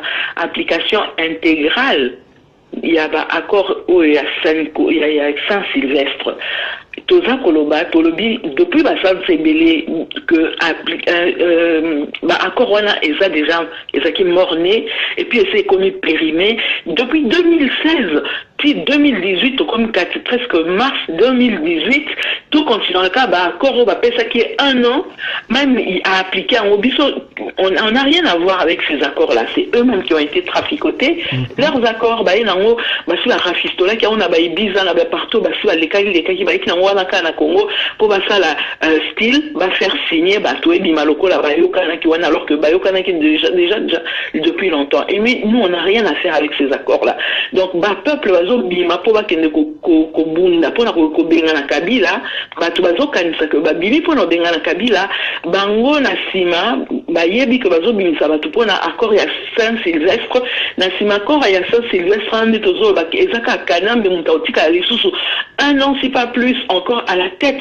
de la magistrature de notre pays. Donc ça ne va rien changer en la situation du peuple.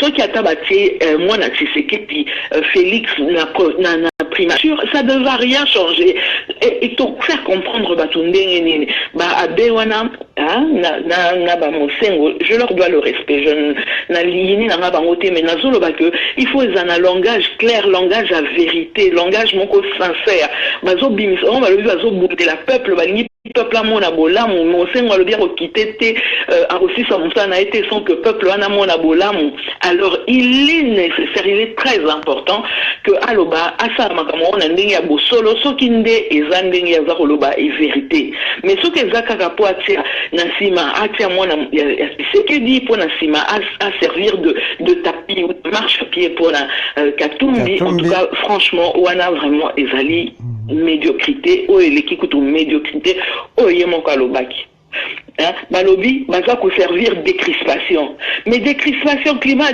décrispation pardon politique ezaka kaba ke ne kobimisa ba prisonnier wana esika bazali ceux qui peut baza ba innocent tondimi mais il faut que parmi ces prisonniers là il y en a la majorité qui ont bouffé qui ont travaillé avec ce Kanambe est vraiment très important de vouloir une décrispation pardon. Maintenant, c'est ça qui fait traîner la machine, la libération de la RDC. Est-ce que on peut pas continuer à combattre et puis une fois que le pays est délivré Tobimi Sibango, pourquoi ça traîne à cause de cette histoire de décrispation? Le deuxième point à Bango Ezali, annulation, il y a édicto exact au ça va manifestation pacifique. Même autour nous ici on va faire manifestation pacifique.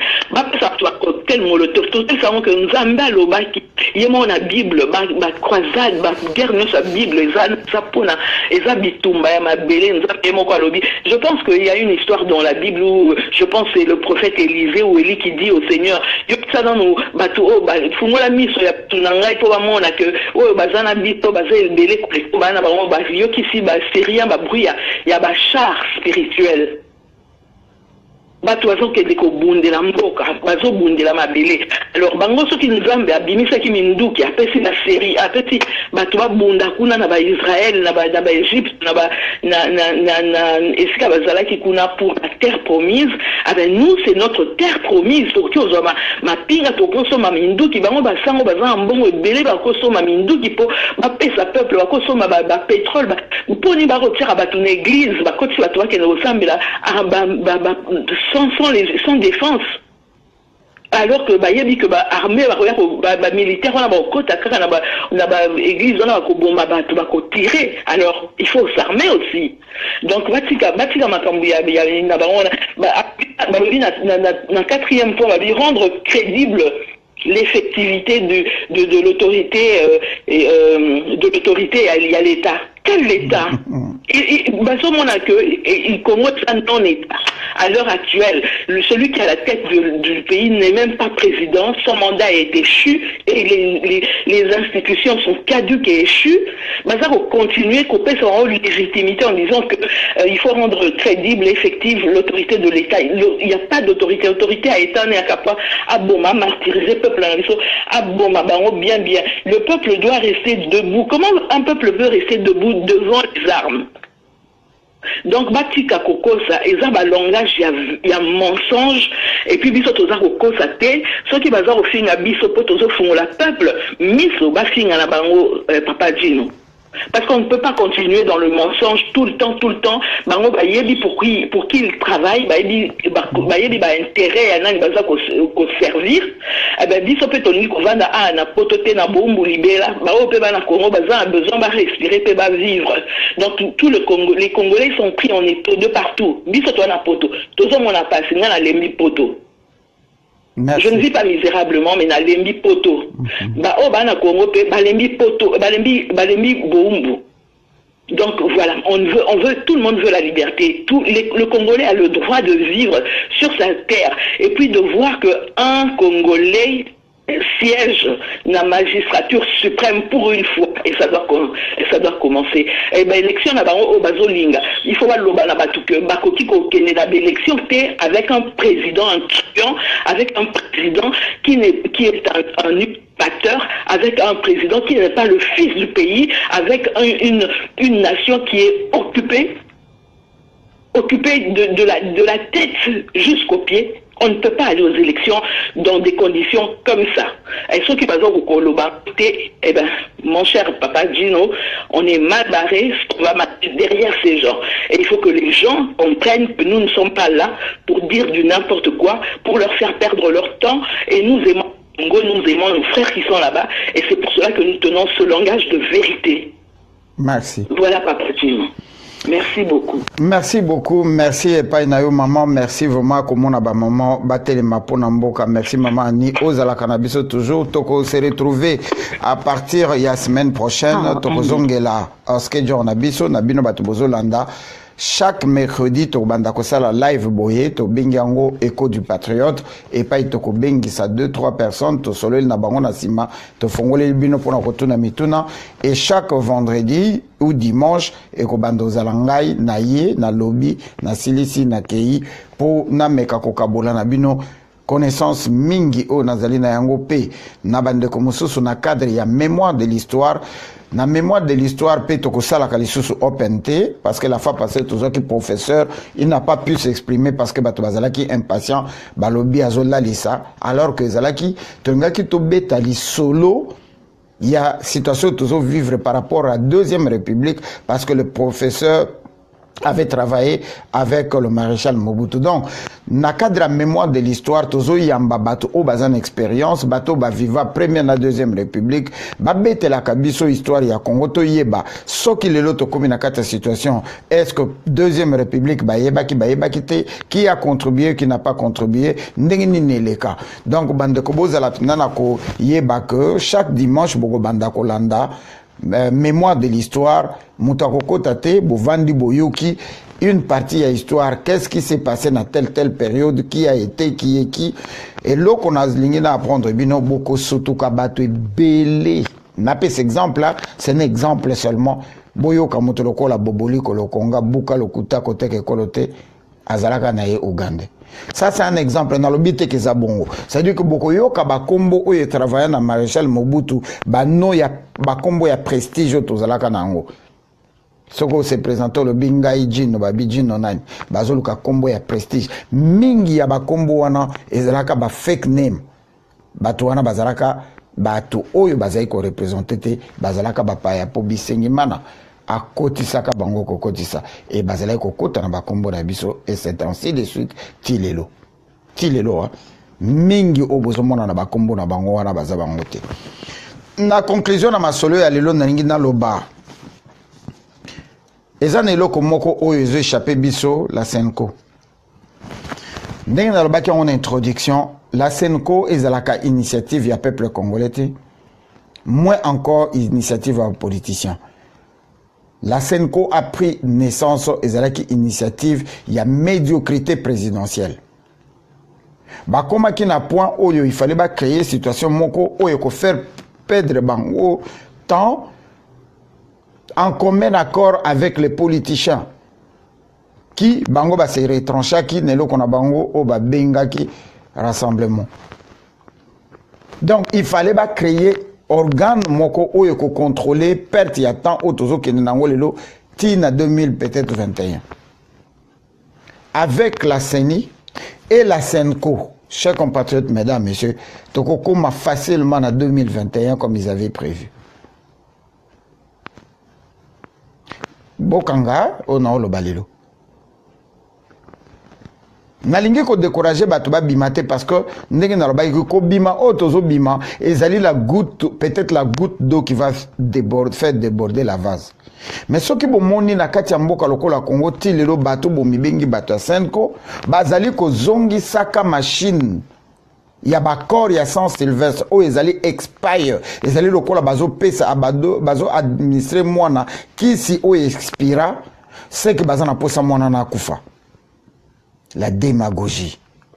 Les gens oublient que quand Bazali Kosala rencontre Nabango Oye Salamaka na Kanchach, il y avait une personne qui s'est démarquée au nom de Vital Kamerhe. Oyo asenga ka lobi ba suspendre pour akende kosolo na bande konaye ya ba opposant au bazalaka na ngambu mususu. Aye ameki bango esimbité parce que Papa Tshisekedi était encore vivant. Ameki passe na yo passe na nge simbité azongi situation et communauté locale bloquée ba créer Senko. C'est la mouvance présidentielle qui a créé Senko. Siko to mitu na Senko azo salela nani. Bino boso mona mboka mona mukilo ba libérer yango na ba chapelle na ba Bible na mandala. Bato baye na langage non, bazana terrain, bakoki ko utiliser un langage ya soulèvement populaire te, homonité, kas naïveté na bizangwana. Bozali sous occupation, bozo banga kolba ketoza sous occupation. Mupayaza na mabele na bino bozo banga bobite oyebisi bana ke muyibi akote na ndako azane muyibi taza tatali ki na bino ezaka poto banga ka koya ko boma biso. Mais bozo tromper des populations. Chers compatriotes, mesdames, messieurs, tolo banano polele, lobi batu bakola muka, maître Gino, bino kaka, bozalaka contre makamunyoso, bozo derute batu, awa biso tokoki kolia munoko te. Topeki si batu ba bimate, c'est de la même façon en que to salaki. Vital Kamerhe, il s'est fait passer pour un opposant. Totika ye na babiloko ebele aloba asala parce que azola musa bato contre patron na bango Hippolyte Kanambe. Et ça problème c'est ce qu'on appelle la contre-publicité. Na panneau publicitaire à Primus, bazo critiquer Skol. Or en réalité, ils font indirectement la publicité de la Skol. Publicité en direct. Na bato basala domaine bako yebsabino. Donc ce qui mutoloko là Moïse Katumbi a télémi, azo critiqué Hippolyte Kanambe, tolé ki sakayango parce que azo mobilisé batu nyonso. Ya équipe Morazala Kanango Zaka nini. Équipe Morobo ya football. Azo mobilisé bango nyonso na Mazembe, batele ma contre patron na Hippolyte Kanambe. Nous ça ne peut que nous arranger, nous l'utilisons comme panneau publicitaire ou ezako sal la biso pour publicité un message na biso. Mais si Boyoka Yata Mokolomoka Lobby, le Congo est sous occupation, moi encore, Hippolyte parlait de Hippolyte Kanambe, que c'est un criminel, un génocidaire qui a tué. Il y a Kangama Kaka respect à la Constitution. Quelle Constitution il s'agit? Charte de l'occupation, Oyobangomo Babafoua, les Razalaka ministre, les Razalaka maire, les Razobimisa 200 camions par jour, Naba minéré, Yambo Cannabis, 100 kofuta taxe, les Rwanda Constitution, Zalakate. Tangwa yibi boye titi abomisi bato kundi bato mibimba mais ba documents ils allient hein et les témoins sont là bato mukungubi les nyonso bazwa kama ça so bakufate bakunda bango vivant en échange avec $500 mais tangwa yeko sala jeu 7 naï totika ki ye alzalawana po azali lokola panneau publicitaire oyo na suka ya musala toko détruire yango on n'a pas besoin de ça. Mais ce n'est pas parce que l'Obifa comme président à Congo. Non, mais Bissoto comme Bakamikaze, ça c'est sûr. Ceux qui sont en lenteur avec Hippolyte Kanambe, mais après Hippolyte Kanambe, on ne donnera pas de chance à qui que ce soit. Mais Bazoya Koye Bissabiso, Bakor à Saint-Sylvestre. Nakatia Bakor Wanezolo Bake, il faut baser la type passation à pouvoir. Hippolyte Kanambe comme Alingi Kolongwate. Tout ce qu'il va faire, c'est faire traîner pour qu'il n'y ait pas passation de pouvoir. À cause de la passation, on a nani. Donc il faut qu'il y ait les élections. Est-ce que le problème en Mboka Nabiso, c'est les élections? Qu'on libère Mboka Nabiso, ça ne se fera pas une élection, une certaine élection. Namboka, pendant 18 ans, tu as une carte d'identité. Recensement salamate combien de rwandophones oyo baza bande kotozo mona ba carte électeur na ya bana ya 3 ans 4 ans 5 ans sans compter combien de ultériens ceux qui banani babenga kabango ultériens ba oyo baza na nini na identité na biso ba falasha oyo ba koti baza na ba carte électeur baza combien ba Rwandais oyo bavandaka na Rwanda na Uganda na Burundi nano bakota Congo te mais baza na ba carte électeur baza combien élection ngo boko gagner kango na miracle nini na modèle nini oyo bino boko gagner élection avec l'occupation parce que en ce moment tozolo ba même makamba ba machine na 4 États-Unis awa moko ya le plus puissant na 4 monde oyo technologie ezali jusqu'au na paroxysme na yango. Il y a eu tricherie des élections avec Bush Nagor. Ils ont manipulé l'ordinateur. Élection, il y a président Abisso Yassikoyo, Otozali Trump avec Hillary Clinton. Bazo funda ba russe d'avoir chipoté les computers. Bon, on va forcer na mboka lokola Congo o itozata ne lokote. Nani a contrôler machine noire. Cette machine appartient à la CENI. La CENI appartient à les Nations Unies. Monesco égale Nations Unies. Nations Unies na Banque mondiale bazo faire partir ya siat o yo ba créer situation en Congo. Pour na kosu ki sala ngina rappeler bino. Je ne pourrais pas vous donner le mois exact le jour naïbe kezalaka jeudi. Le lendemain, vendredi, Tom Periolo, qui était le représentant des États-Unis auprès de Grand Lac, il fallait akende na RDC et pas il fallait kutana na Kondo Etienne Tshisekedi. Kokuntana na ezalaki nini, faute il y a alternative, c'est-à-dire qu'ils ont trouvé qu'il n'y avait pas d'alternative pour Hippolyte Kanambe à Kokakokende parce qu'ils ont constaté avec beaucoup de regrets que le Congo n'avait pas d'opposition. Ngai Moutonaloba yangote, Tom Periolo le Moutaloba, et je suis tellement oculaire, j'étais là en face de lui. Alobi que Tozali na alternative Moussoussouté. Ce qui a fait depuis ce temps-là, il y a des groupes de gens qui se sont organisés, structurés, à Wanakat États-Unis, Babimakate, Balobakate, Basala structure ou Ezako Lakisa, alternative. Alternative, Wana Yango Boutaki et Loko Boyokaki, il y a administrateur. Mingi nan ba comprena yangote Jean Bélé n'a pas pu expliquer na ba détail parce que Zabiloko o ba tovaki que bakoki koloba yangote. Ezalaki pona kotia mondele contre le mur ayaka koko sabiso qui a pas eu d'alternative et yangot eloko wane salamaki. Et en ce moment où tozolo ba alternative ezali parce que même l'institution ya bamboko yo ba yebi que il faut Kabila a sauté dans le modèle Union Sako sauter pas par les élections. Bah yebi ils sont rassurés que les élections ne vont pas partir Hippolyte Kanambe bazo kangamana kombo il y a des élections parce que bango moko bazana ne sûreté que balingi Hippolyte Kanambe akende. Sinon, ils n'ont pas besoin des élections. Et pour l'élection salamate, les abisso, ngai na yo na ye, to reconnaître que le pays est sous-occupé et to luka moyen ya ko bengana Hippolyte Kanambe na modèle mususu. Soki to le bito zela. Mondele azo perdre temps. Mondele azo faire perdre ce temps parce que azo tala bentéré na ye. Le Rwanda, à travers le Congo, est en train de ramener aux États-Unis près de 50 milliards de dollars en termes de minerais par an. Et quoi que la chiffre exact, mais tout le monde a des documents. Qui m'a dit que Coca-Cola na mabota na bino, et ça qui est ce qu'on va repartager na bino. Tout le na bino, si pas mercredi, vendredi. Ingeta.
Merci à Shekina Katalayo, Kervin Maïzo,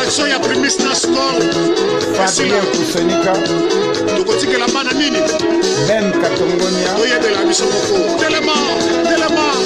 Amaros Selenge, Nanette Kita,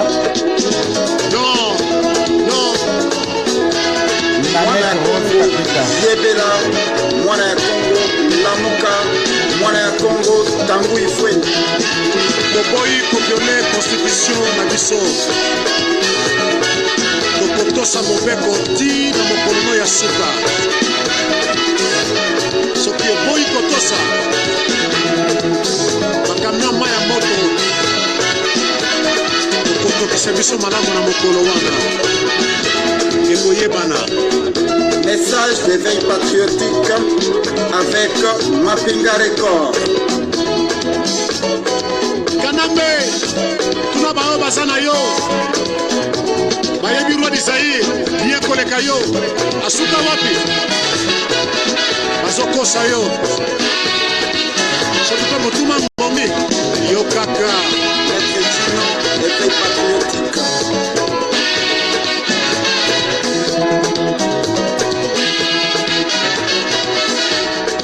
Merci.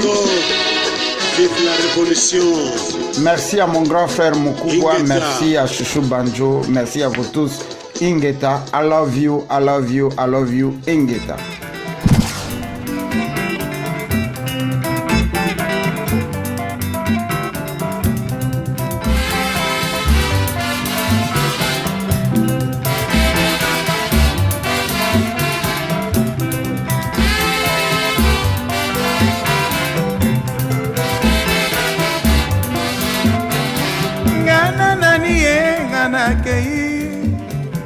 Bala liboso na koti masuwa o mama nanani naza kokende nzela ya mosala nzela ya bandundu mbala liboso o mama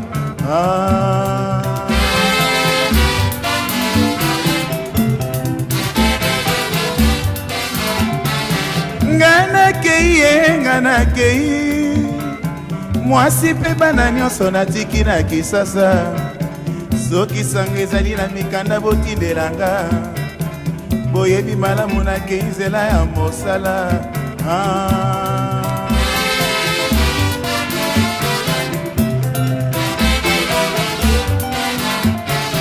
nakoti masuwa nakona na ebale ya Zaire totiki ebale ya Zaire tokoti mai ya Kasai totiki mai ya Kasai tokoti mai ya Kwilu mai ya bankoko nzela ya bandundu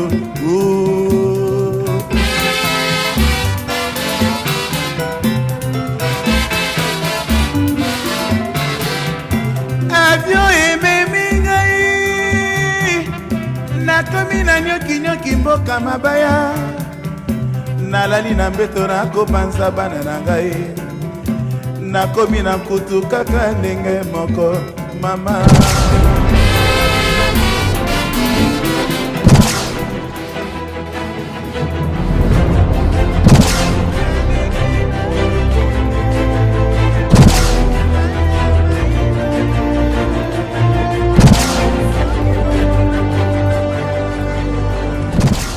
koyangi te ntina moko te mama